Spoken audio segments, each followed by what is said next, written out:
The Bentley Bentayga, the first Bentley SUV, now in the full driving review on Autogefühl, your #1 resource for in-depth car reviews and your #1 community to discuss cars. With Thomas, we're going to take a detailed look on the exterior, here in the Morocco blue finish, the interior also with rear seat entertainment and all of the little details you can find there, and about driving this 12-cylinder massive engine, cruising, city, but also really hammering it on the German Autobahn, seeing what this car is really capable of. So how is it, for example, against the Audi Q7, against other big SUVs, but also how is it in the model range if you go for a normal Bentley or for a Bentley SUV? We'll answer you all of these questions in our review. Let's now start with Autogefühl in full HD, full screen and full length. Let's go.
Very strong front appearance as we're used to from a Bentley. And this Bentayga here is, no mistake, also a Bentley with this huge front grille in chrome. And that's also what I like most about the car. They keep this classic design with the round headlights. This very car is here equipped with carbon fiber elements. For example, here in the lower area in the front, we'll also see it at some other parts. You maybe have seen this part here. This is for the headlamp cleaning unit. You see it on both sides. By the way, I'm saying Bentayga and not Bentayga. The Bentayga would be, the English style pronunciation, but I've asked a Russian friend lately, and the Taiga is, the area, mainly in Russia, for example, way up north where it already gets really cold. And he says, yeah, you say Taiga. 5 meters 14 or 16 foot 8 is the length of this massive vehicle, 2,400 kilograms in weight. It sits on the same platform than the all-new Audi Q7 and also the new Volkswagen Touareg and the new Porsche Cayenne. When they come in the new generation, then they will also be relatives of this car. And it's also about the building process. We have a factory tour, a Bentley factory tour for you. We will link that one in the video description. There we also explain to you and showed you a little bit more details. That, for example, the chassis comes over from Audi and is then processed at the factory. At the factory, yeah.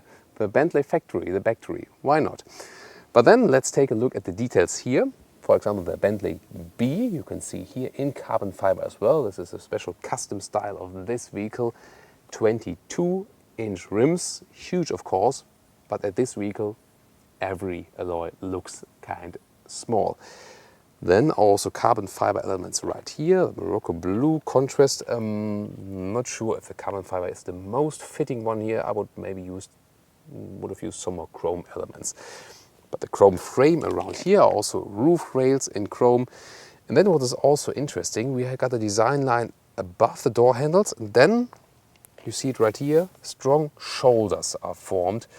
And that stresses the broadness of the car, the width of the car right here. Oh, the The rear wiper is activated. Very interesting.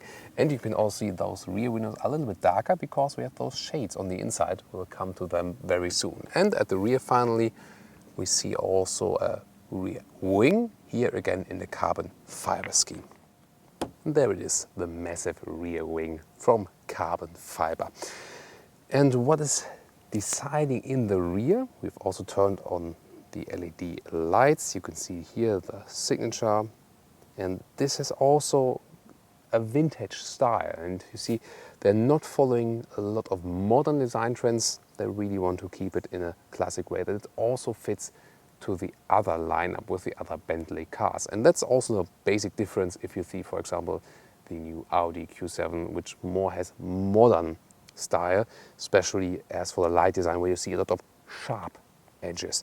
Here everything is kept rather round and smooth, and I would like to hear from you what style you are preferring. And in the rear, here again, carbon fiber using, framing the huge exhaust. And well, there are actually two inside here, so it's not entirely fake, it's more like the cover. It's two pipes are dissolving in this big round exhaust.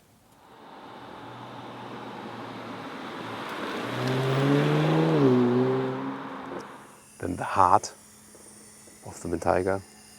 To push it a little bit up.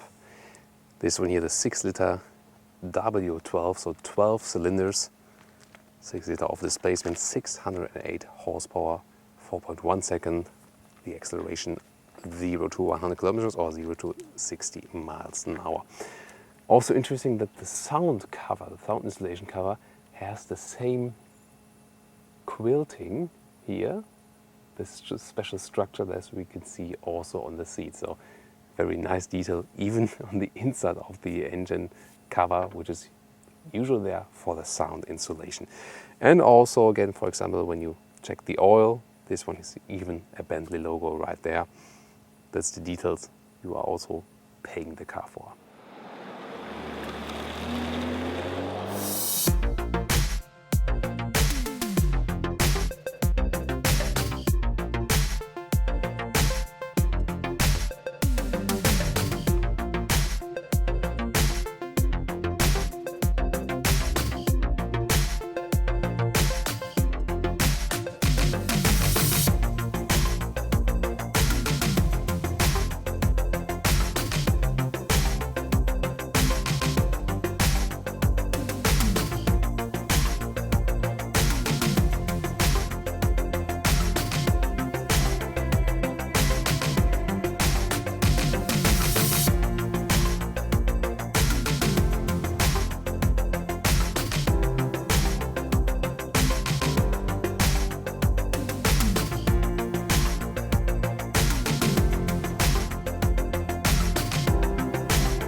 This is the massive car key here with this knurled structure on the side.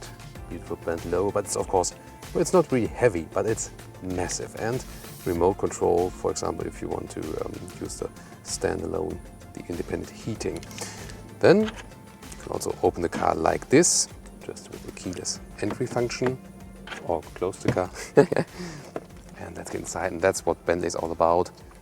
Handcrafted stuff on the inside. On the doors already see this illumination here, really metal here, wood finishing, and then, well, this could also be done with leatherette, but Bentley is still using real animal skin, sadly. But the design is really great with the contrast stitches in orange overall and the dark blue interior. I really like this setup. The contrast between the brown and the blue, especially on the steering wheel, you can see it. And then again, this quilting all over the seats. Also here in the shoulder area, you see you got a lot of shoulder support, stitching of Bentley logo. You can also see that in our factory review. Then you can also adjust the headrests here manually, also up and down. why not doing it manually? However, everything else is done electronically with the seats. Lumbar support here, again with the metal structure around. Seat massage button, and then in the screen you can pick different seat massage, and they're really great. Then here to change the height of the seat belt holder. Then to lengthen the seat in the front, normal front back part of the seat. And here for the bolsters, this one here, you can pump up the lower part, make it sportier, and here for the shoulder area. Let's get inside, and you see we picked this evening mood for you because that also fits to the car, I think, creates a lot of great atmosphere. I can adjust the back part here, the head restraint. This is really comfortable, nice. Also, I can lengthen the seating area, as I said, so also for tall people, no problem. Headroom-wise, I'm 1.86 m or 6'1". A lot of space is still left. And those seat massage functions are really great. They go up till the shoulder area. Different modes are available, so that really works very well. And of course, the upright seating position, just higher, have a good overview, and therefore also a better overview than in the Bentley sedans. And the cockpit overview here also with some light. First of all, frameless mirror, beautiful feature. Then there's the new infotainment system, more details to that very soon. And look at this symmetry, you know, round or curved lines with contrast stitches again, and a great symmetry. And everything is kept rather simple. And due to the new infotainment system, they could also save a lot of buttons. But due to the luxury functions, there are still some buttons left, but everything is rather easy to control. I will soon show you that in the details. My favorite is the steering wheel from the size and also from the form, more details to that soon, and the instruments also mix between modern and classic times. Automatic transmission, here you also got some storage spaces. You can also flip up the armrest right here, and then you can connect your phone, for example, or have some more storage space. And even those 12-volt power supply holders or placeholders, they have this metal structure around. I really like those details. Panoramic roof, really beautiful to have good view, and if it gets too sunny, you can also close it with this shade.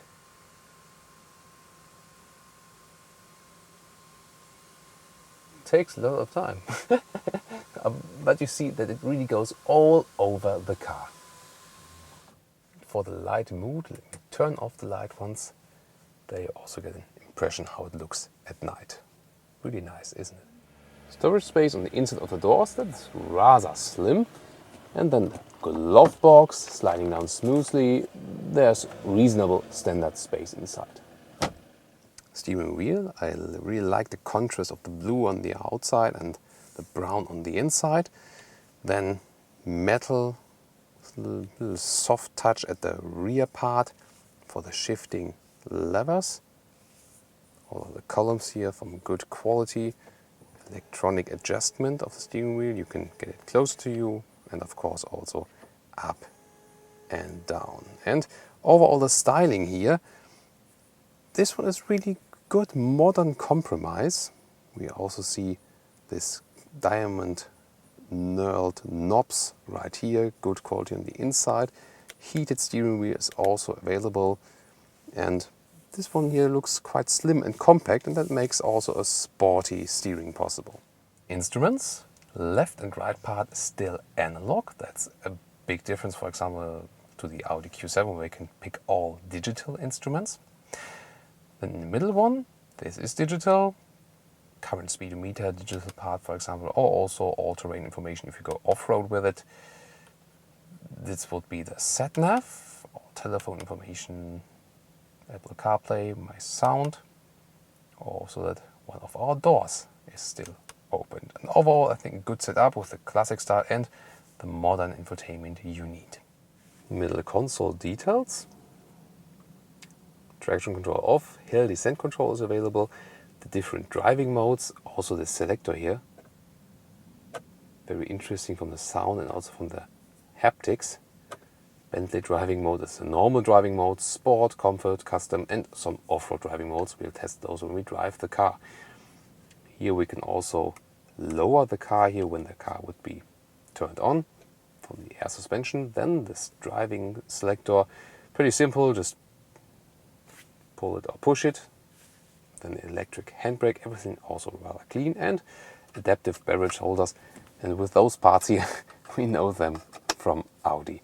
And it's interesting is also that in the front we get a huge storage space in the front of this area. Climate unit, nice clicking sound and a diamond knurling around here. Nice screen also on the inside, I like that. Then here, for example, for the vented seats, you can get this screen on then, 3 levels, and what is interesting, you can define if you just want the upper part of the body, both, or just the lower part. Same goes also with the seat heating, 3 levels, and also to which part you want to have it, or both. But seat heating for today, not really useful. And the same also for the rear passenger, for the co-driver, sorry. Deactivated to have better sound here inside. So both possible here. Temperature control, you can play the temperature DJ, and also with the seat functions as well. You see, this is a new screen, 8-inch, and really good infotainment system. It's pretty easy to use, and finally a modern and updated system. In the other Bentleys, they're not really up to date. This one here is the temperature, the sound control. If you would have something on, then you can also go back, for example, to the nav screen. You can also finally use it properly like a smartphone or iPad. So that works pretty well. Then let me show you the main menu. So you can have sound control for this Bentley system. Source is Quelle in Germany. Bentley apps would be possible here as well. Here you cannot go to any other menu, but here for maybe smartphone integration, you can either connect your smartphone with Bluetooth, that's the one possible way. This is here all of the car controls, tire pressure, and this is an off-road mode. You can see the height you're going at the moment, or for all of assistance systems, and this one here, system. For example, here we can also change the language to English. So basically a good overview with everything. You see, it also works pretty fast that the language is changed, and also here those visualizations we see. So overall, finally, I'm really satisfied with the infotainment system in a Bentley here. Then let's go back to the main menu, because what is missing? Not only we have Bluetooth, it works also with Apple CarPlay. You connect your phone, then you can either use it as an iPod or as with Apple CarPlay. Then you also have to accept it at your smartphone. Then it's available here, and you can also get some songs here and listen to your favorite music, pop music, or also some trance music I could hear on here. And the sound, wow, nice surround. That's really a crystal clear surround sound that especially works. Oh, now the bass. This is really some fat bass, you could call that. Then jump to the home screen, and if you want to leave the Apple CarPlay area, you press the Bentley logo, then you're in the Bentley area again. And above the infotainment system, that is also one of my favorite manual features, open or close the vents in this cockpit style, this valve style as inspired from the engines.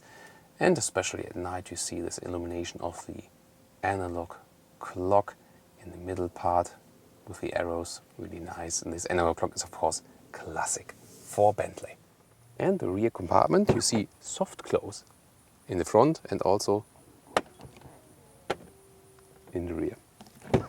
Then let's get inside here, and this one here is a shade. You can also put that one down when the ignition is turned on, but you can see all of the nice details. It's the same in the front than in the rear. There it is now. First, when you turn it the first time, the shade gets released, and also all of the windows, they are very well insulated. And also you see this double layer here, where I can really put my finger in there a little bit, in this double layer. Very interesting. So you have this very good insulation of the windows, and also they close very softly. Then rear seat infotainment, you can see it right here. We'll show you some details about it very soon. One disadvantage is that the using of space is not that great. Here, knee space, but only works due to this this gap here right now. Then there's a table available for your food or for whatever. Looks quite stylish. But again, I mean, the car is that long, and therefore we don't have so much space. Also headspace wise, well, there's a panoramic roof, but there's not too much space left above my head. So you can use it as a chauffeur car, and due to this upright seating position, it's also way more comfortable than, for example, a classic sedan. But if you consider now other SUVs at this size, you have there in those competition models more space in the rear. Rear seat infotainment or rear seat entertainment, 10-inch tablet, and you see the cannot be adjusted properly here. The seat has to be more upright that you have a better view on it. You can, for example, create a hotspot with your phone, and then you can use all the internet function. What always works is also, way that you can control the radio right here, for example. Let's see, we can, for example, get in the app view. There you can see it's Android based. And if you would have an internet connection, then you could use also, the browser, Chrome, for example. The mirror app we can show you. Hey, yo guys, what's up? There you can, use it maybe also to do your makeup, something like that. So, but really a lot of possibilities you have here already with those screens. You can also adjust the sound from here, but maybe that will be a fight between the front driver and the rear passengers. Then some space beneath the armrest. Also, there are some USB supplies here, beverage holders. Here, another storage space. And then in the lower part, not only the vents, but there's also this digital control, for example, for temperature and all other stuff. And you can also electronically release it. Then you can get it in your hands, and I can show you all of the details, what you can see here. And when you have removed it, you can see, for example, outer temperature here, the analog clock, or also the current speed. It's really moving up the arrow then when the car is running. That's really funny. And you can also increase the sound here. I like that, especially when you can do it from the rear. And also, for example, you can control the climate functions, and you could just leave it out there. Also massage for left seat and the right seat. Here again, left seat, for example. Maybe I should enjoy a wave massage now. Back in 15 minutes. Ta-da! Let's get to the rear part, to the trunk. Check out our Geneva review as well, because there we had this picnic setup in the rear. That was very interesting. You can very well use the trunk area, and that's the best of all Bentley models, of course. There's also a possibility, which is also on this right side here, you can split the trunk here, for example, with this device, adjust it here that you have two areas. You cannot flip it here because we have the two single seats in the rear. The only thing you can do is push this ski hatch, and then you can load through longer things. Other than that, you're limited to this size here. But again, best space using we ever had in a Bentley. And beneath this cover here, there, for example, you can see you can secure your bags. Here we also got a replacement tire.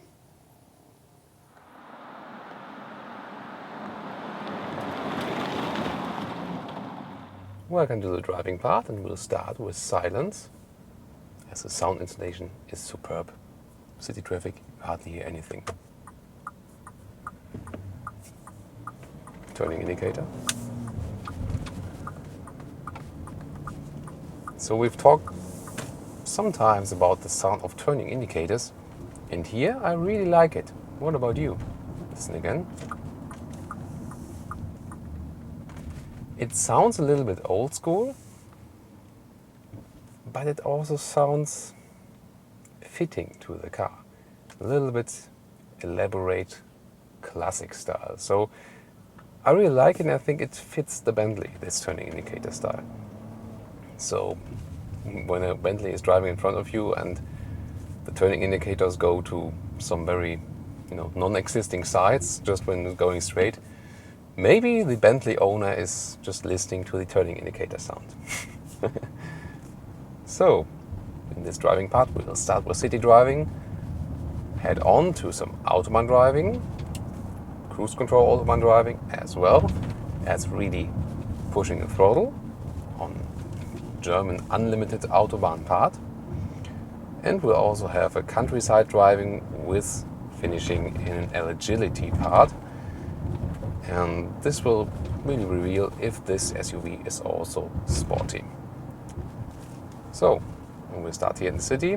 Of course, especially on German or European roads, this car is too huge. So maybe you're in a country where this doesn't play such an effect, but here you really feel that you're a little bit oversized. That's basically a problem of every full-size SUV, so not really specific to the Bentley Bentayga. But then again, you got this command driving position, sitting very high and upright. The hood is not too long, especially from this driving perspective here. And that means you also have a good overview, and you directly see also where the car is ending in the front. Even the overview to the sides is, well, okay, but to the rear it's then a little bit limited. You don't really know that well because the car is just too long. For that you have the systems, the fake draw only from above. So stay tuned also for that, because we'll also show you how this system works and if we are satisfied with it or not. If it's maybe very sunny, we've talked about it, for example, in the Cayenne as well, you can also have this double sun visor split. By the way, at the moment I don't need it, but just to show you, you could also do it by driving. You just have to watch out if you're sitting close to the steering wheel that you don't hit yourself with that while driving. One big advantage of those electric systems is also that you can adjust the steering wheel while driving quite easily without any danger. Same to adjusting the seats, just a little bit, that works as well. So I don't have to raise my voice here that much while driving because the sound insulation is really very good. This is one of the biggest advantages of this very expensive SUV, that is very silent here. This W12 engine, however, does make some sound, but it's not like, especially when you're sitting on the inside, that you really hear it like in a sports car. That's not happening. But from time to time you hear a short growl, and you also will hear that when we drive on the Autobahn. You also have different driving modes available, and that changes the characteristics of suspension, steering wheel, throttle input mainly, and how the RPMs go up, and of this 8-speed automatic transmission. At the moment I'm in the standard Bentley driving mode. It's just signaled with a B. I also can go to the comfort mode, and that makes the car a little bit softer, but the difference is not that huge that you directly feel a big difference. Steering wheel is very easy to control, and surprisingly we've also tested some turning circles. The turning circle is really perfectly fine, so you can't moan about that. That's really okay. Then there's also a custom mode where you can adjust your stuff for maybe just a throttle input or something like that. Different off-road modes we won't cover today because, well, they are available if you get stuck maybe in winter, but I'm not sure who will go off-road with this Bentley Bentayga. Maybe some sheiks in the Arabian desert. They like to take out the big SUVs for desert rides, and really a lot of fun, you know, going up the dunes. That is really, really great. I'm not sure. Maybe a Bentley Bentayga is used for that, and there is also a sand mode for that available then. So greetings to all our fans in Arabia as well. Then there's also a sport mode available, and we will use that mainly on the Autobahn. But already here you can feel, first of all, the emergency braking assistant that is luckily inbuilt here, that is getting deactivated. And the gears are turned up higher in the RPMs. Shifting is later up and earlier down. But here so far, I'll just keep it in the standard driving mode. When some cars are next to you, you hardly hear anything because of the good sound installation. That's definitely something special. And I also really like the steering wheel, how the setup is done. It has style and sportiness at the same time. And you also realize it when driving. Well, that's the other lane where the police was passing by. You know, last time there was a police also behind us, but they weren't meeting us, luckily. So we're getting a little bit faster here now. And this W12 engine always gives you a big serenity when riding. Huge displacement, of course. You don't have to put down the throttle that much. Just a little play and it works fine. However, due to the enormous weight of this car, 2,400 kilograms, the consumption is also very high, and it's, you know, about wind resistance. It's really like running a cube against a wind wall. So the official stated figure is 13 liters, but 15 you can reach easily. So that is a realistic figure on 15 liters on 100 kilometers. If you want to know how much is it in mpg, just type in Google in the browser top 15 L/kilometer or 100 kilometers in mpg. That will also do fine by Google then. The side mirrors do a good job. You can very well see guys in here. I'm also looking at the chrome contrast. Just wonder, obviously, the blind spot monitor is deactivated right now, and wonder why, because usually it should flash in there. Let's see. You can check the assistance systems here, and for example, when you're doing stuff like that, you can set the cruise control that is automatically keeping the distance, and then it's much safer to, you know, to take a look right here. Totwinkel-Assistent says, oh wow, that's some funny stuff. So obviously it was just set too dark that I couldn't see it. Or not. Really strange. Actually, it is activated, isn't it? Seems to be. So, I'll try to solve that later. At the moment, well, I'm not sure why it's not working. Let's hit the throttle instead. 70 to 100 kilometers in a normal mode. Let's go. And that's it already. That's 110. There you can see, without, you know, turning up the RPMs that much, the acceleration is always right on spot. More assistance systems are packed in here. For example, also a lane keeping assistant.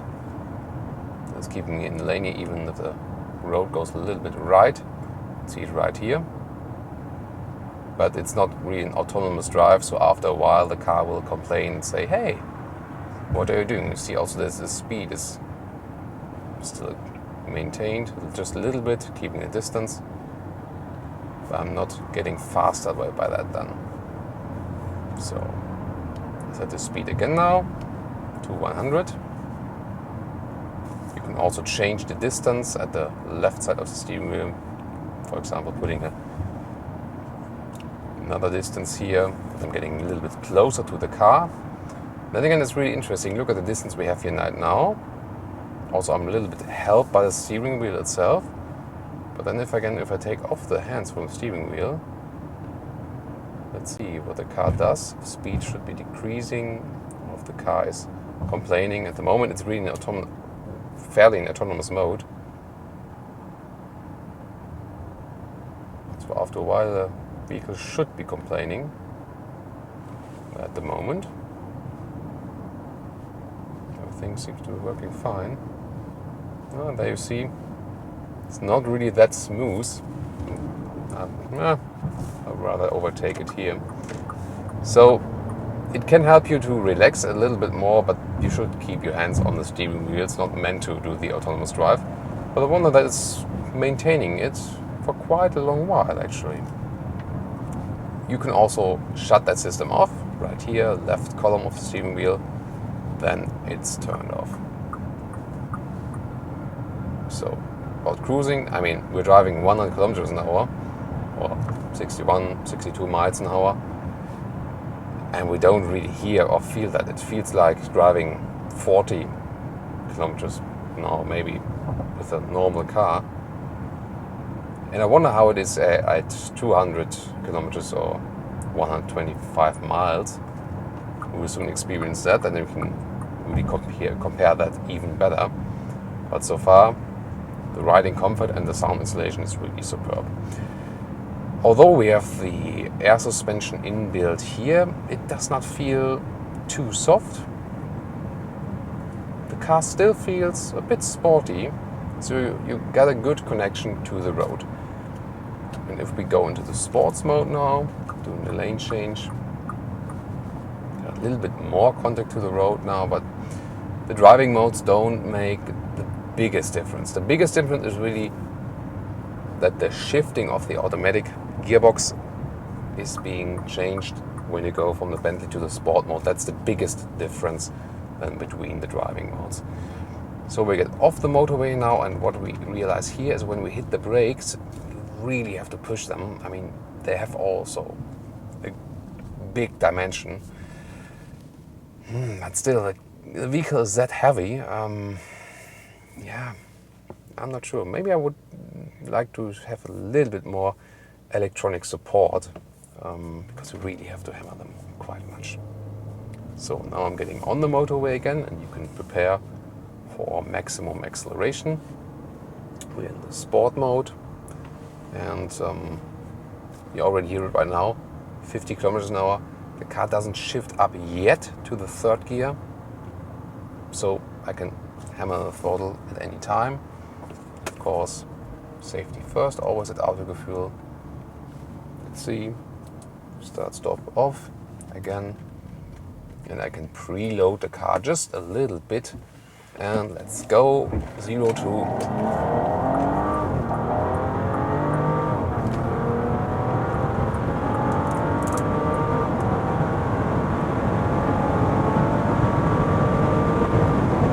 that's 200. So this is really world's fastest SUV.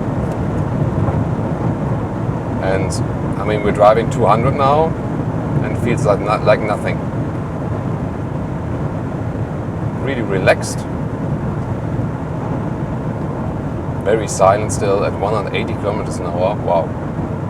So that's really impressive. And the acceleration, of course, you always get the all-wheel drive. However, the acceleration did not feel that harmonic as in other vehicles with all-wheel drive because of the weight of the car. You really felt it with the G-forces that this, I mean, it almost felt like a plane would be taking off because the mass, it had to be moved. Wow, it's something. It's also a little bit weird, I have to admit. So the power is definitely impressive. I mean, the official figure 4.1 seconds to 100 kilometers an hour or 61 miles an hour. But I wouldn't say it's particularly a lot of fun to accelerate this vehicle hard. It's more fun when you're, a true sports car. Here, by the way, look at the interior setup at night. Very nice that the arrows here from the analog clock are also illuminated in orange in this case, fitting to the normal instruments here. A little bit illumination stuff here, and I can put here also some driving data on. This is more for off-road riding. So, on the way back we'll test again the acceleration when we're already driving like 100. And then with the car, I think that will be better fitting for the car. I think the problem is when you got such a heavy car and you're accelerating from standstill, that makes maybe this rather unpleasant feeling in comparison if you have a very light car. But again, this car, you like to have some power reserves when riding it on the motorway. But mainly you drive this car for the big comfort and not for racing. So key finding is from the general driving characteristics, it's surprisingly sporty, although it's a heavy SUV. I mean, look, like from going right to left and feeling the contact to the road. But when accelerating, then you really feel the weight of the car, and that is of course rather negative. So, and then we can also show you a U-turn now. So I tell you what I meant by that. I'm really very satisfied with the U-turn characteristics of this car. I always have to relax a little bit after such high accelerations. Now we can stay in the sport mode. Now trying a U-turn right here. And it doesn't really feel like it would be a very huge car. Well done. No problems with that.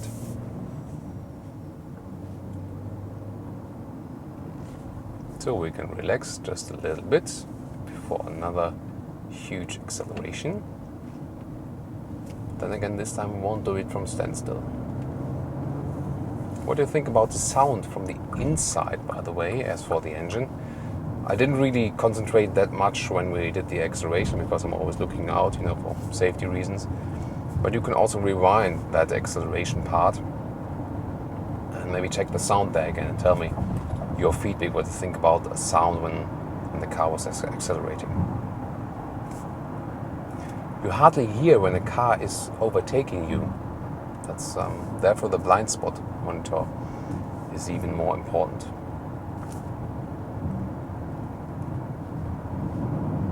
I'm not sure. If you have an idea how to activate or deactivate it, I didn't really see it right here. It should be activated still, but I'll recheck that again, of course. Maybe here inside. In the front screen. That maybe also works.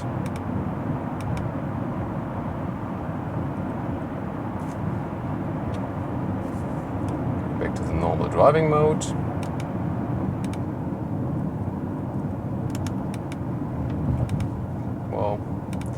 If it's available, then it's not available that fast, at least. When accelerating hard, by the way, we got about 20 liters on the 100 kilometers for the consumption, so even going a little bit higher. But the all-time average rather around 15, to be fair, with the car. So here in the front, I'll switch to the big speedometer again. The sport mode, and we're driving 100 kilometers an hour or 62 miles an hour. Then just hammer the throttle and see how fast we can get there, and also how that feels from being harmonic or disharmonic. So let's go now.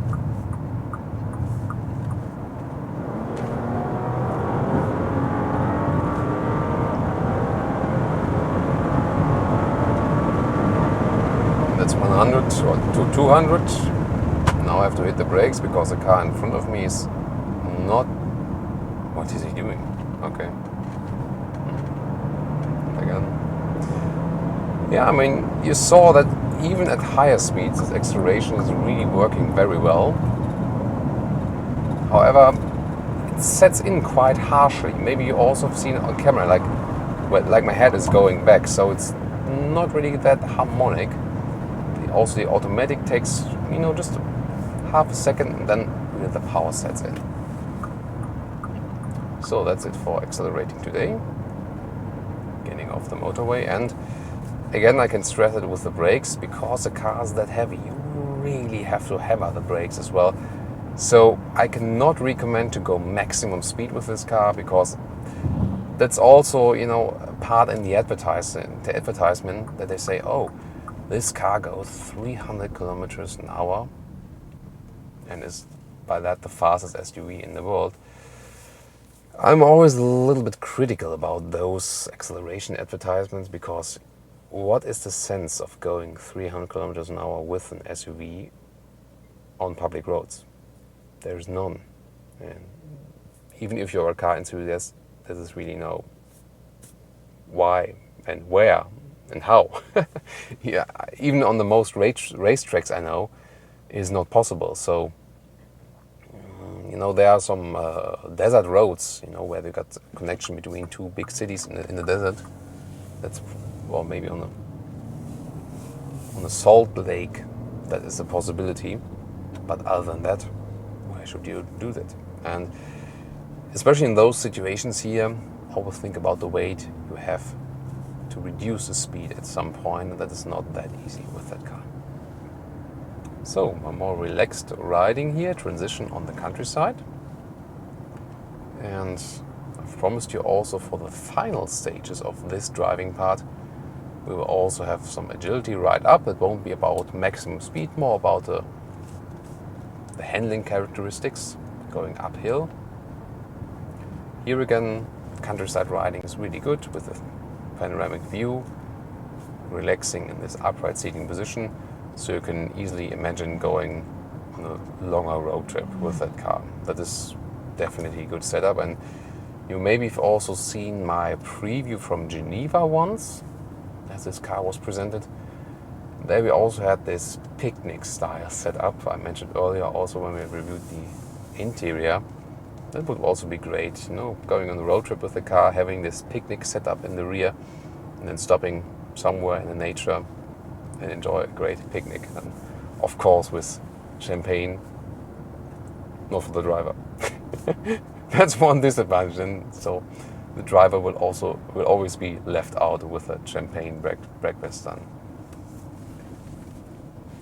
So, I would say, let's hop to our last agility ride.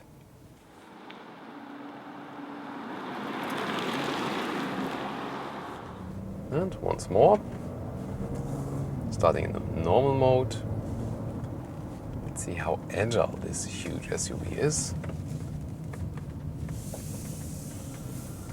Feels very relaxed. Now going to sport mode. You hear the difference?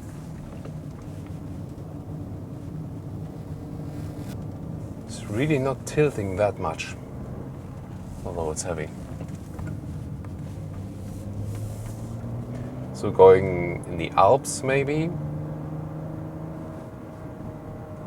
that should work, because with some huge SUVs that gets annoying a little bit when you have two sharp corners.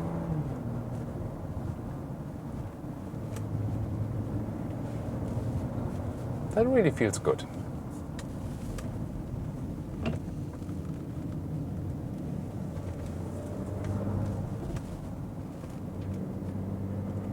Join me here on those last beautiful corners.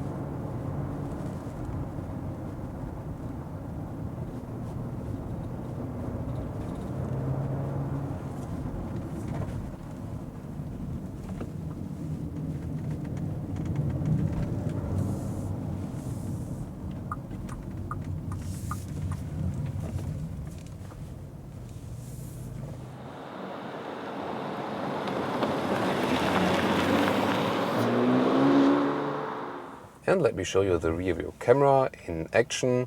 You can see it right here, big rear view camera, and then the fake drone view from above. And this is a really good system, because I can then, for example, steer back and forth again, that I'm really between two lines of a parking box, for example. And let me also show you how I can get out a basement garage with this huge vehicle. And of course, a fake drone view from above is helping me by that. Because other than that, this is really one of the big downsides of this vehicle. It is huge, and therefore you also have problems when it gets rather narrow. And luckily there's one special button here, PDC, where you can directly activate it, the camera, fake drone from above, also when going forward, because otherwise you would have to put in the reverse gear. And that's of course not that good when I'm going up here, so I hit PDC. And then I also have the view to the front and the fake drone from above. And yeah, for example, here now in this basement garage, the vehicle is that huge that the graphical view here really exceeds the visual display. And I mean, it helps you, but you still have to look on your own that the side mirrors don't hit the side right there. And it's really utterly close. You see it right here in the visual display. It looks like the car would also be hitting the pavement. It's really very close. But this is also an extraordinary dump garage building here. But again, the system really helps you, so good to have it, and definitely pick that one.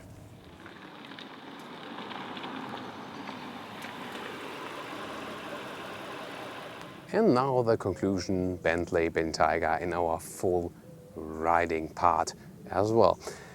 First, the exterior again. They have managed to make it still being in a classic Bentley appearance, and it's so way different than all of the other SUVs we see on the road. First of all, the big stance in the front, but then also this rather classic line in the rear, and it's really, sharing the opinions. So I would like to hear yours in the comments there as well. I really love the color. It is something we call here also Thomas Blue on Autogefühl. As for the styling, I really like the front, but I don't like the sides red and the rear that much. So that's my opinion on the exterior. Interior, great style with a lot of symmetry. I really like how they combine the different design lines. It's still kept relatively simple, and it's the best in Bentley interior so far, because we have a lot more fine details where we also say this is find good quality and a good infotainment system. That is the most important part, because so far those were all outdated, and therefore I also think that they really profit from this cooperation with Audi, mainly with the Q7 platform. And I think that's really a good thing for Bentley, because they don't have so many resources than Audi has, and so they can also profit from this technology then. The package, so the space you have on the inside, considering the outside, is not ideal, but there's of course still enough space on the rear compartment. However, the trunk not that well usable, because there's no really flipping seats mechanism available, but that's also not the main aspect of this car. This one is also focusing on the chauffeur type in the rear part, and that, as we've shown you, obviously also works. Driving it's surprisingly good in the contact to the road, so it's not tilting too much. You can drive it sporty. However, as for really pushing the throttle, it is possible. This engine has power in abundance, but it's not so much fun to drive this car very fast. That is more, better for sports cars. You still feel that the car is very heavy, and I'm really looking forward to it when they offer more engine versions. For example, there are rumors that there will be the diesel engine from the Audi SQ7. There's this special with 2 turbos and 1 supercharger that might also fit in here, and it's also probably lighter from the engine. And also maybe a hybrid with diesel or petrol, whatever. I think it will be combined with petrol. Let's see how that one changes also the driving characteristics, and also, especially with the hybrid, maybe makes this car from the engine-wise a little bit more sustainable. Because what Bentley is really missing, and we told you that in the factory tour already, they have to offer more alternatives to animal skin. And they want to lead the way into the future with building SUVs, so they also have to do it as for sustainability and offering different choices. When you are a Bentley customer, you can always say, I want it, for example, with a high-class leather red, like is used on very expensive boats and yachts. That is possible, and I think if those materials exist, they also should be able to offer you that. If you pay $250,000 or euros for a car, then you can also expect that. So really like that you joined us here today with our review. Looking forward to your feedback on the car and on our review, and I'm sure we see us at our next episode.